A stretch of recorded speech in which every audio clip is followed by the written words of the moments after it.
Friends, કેમ છો બધા? માહિર્સ વેજ કિચનમાં તમારું સ્વાગત છે. ફ્રેન્ડ્સ, આજે હું તમારી જોડે શેર કરવા જઈ રહી છું વિસરાતી વાનગી ઝાડા રૂડીની ભાજી, જે સ્વાદમાં ખૂબ જ સરસ લાગે છે અને આજે આપણે થોડાક યુનિક રીતે બનાવીશું. તો સૌથી પહેલાં આપણે ભાજીને ધોઈ નાખવાની છે અને એને આપણે એક વાટકામાં કાઢી લેશું. ધોઈ અને કાઢી લેવાની છે આપણે. અને પછી આપણે એમાં નાખવામાં એક નાની ડુંગળી લીધી છે, એક નાનું ટમેટું એકદમ બારીક ચોપ કરેલું છે, અને આમાં આપણે 1 થી 1.5 ચમચી જેટલી આદુ, લસણ અને મરચાંની પેસ્ટ અને થોડું દહીં લેશું અને બાકી આપણા રૂટીન મસાલા. પહેલાં આપણે એક વાસણમાં 3 ચમચી જેટલું તેલ લેશું. આ થોડી ભાજી તેલ હોય તો વધારે સારી લાગે છે, એટલે તેલનું પ્રમાણ થોડું વધારે રાખવાનું છે. હવે સૌથી પહેલાં આપણે થોડી રાઈ એડ કરશું અને રાઈ થોડી ફૂટે એટલે આપણે જે ચોપ કરેલી એક નાની ડુંગળી રાખી છે એને એડ કરશું. આ સબ્જી ચોમાસામાં જ મળે છે. આપણે જ્યારે વરસાદ થાય ત્યારે આ મળતી હોય છે.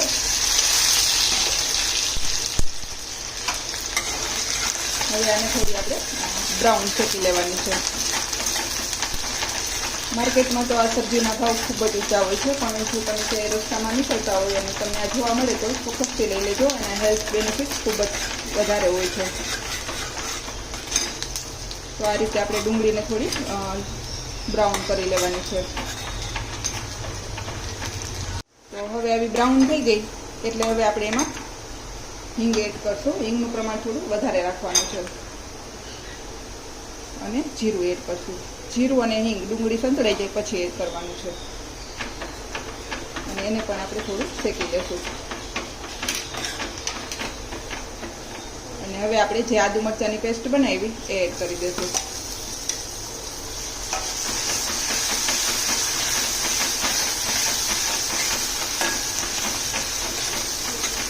આને આપણે સરસ તેલ છૂટું પડે ત્યાં સુધી પકાવી લઈશું. હવે આપણી લસણ, આદુ, મરચાંની પેસ્ટ અને ડુંગળી સરસ એવી બ્રાઉન થઈ ગઈ છે એટલે આપણે ટામેટો એડ કરી દઈશું. અને ટામેટાને પણ આપણે ખૂબ જ એવું સરસ પકવી લઈશું, જેથી કરીને અને તેલ એકદમ સરસ છૂટું પડી જાય.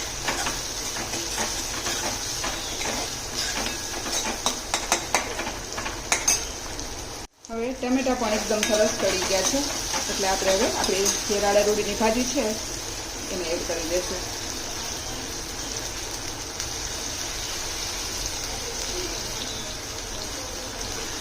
અને હવે આને પણ આપણે થોડી પકાવી લઈશું.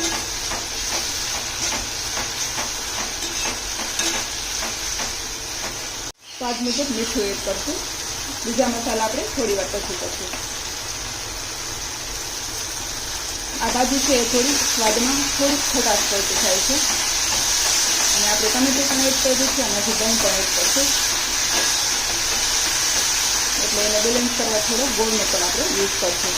અને જે આપણી બીજી ભાજી એકદમ સ્મૂથ થઈ જતી હોય એટલી આ સ્મૂથ નથી થતી, પણ ચડી જાય એકદમ. હવે જ્યાં સુધી તેલ છૂટું પડે ત્યાં સુધી આપણે આને પકાવશું. તમે જોઈ શકો છો આપણી ભાજીમાંથી તેલ એકદમ સરસ છૂટું પડી ગયું છે અને ભાજી આપણી ગળી અને એકદમ થોડીક થઈ ગઈ છે. હવે આપણે થોડી હળદર એડ કરશું અને મેં લીલું મરચું એડ કર્યું છે એટલે થોડું લાલ મરચું, થોડું ધાણા જીરું બધું એડ કરી અને ફરી પાછું આપણે થોડી વાર એને હલાવીશું.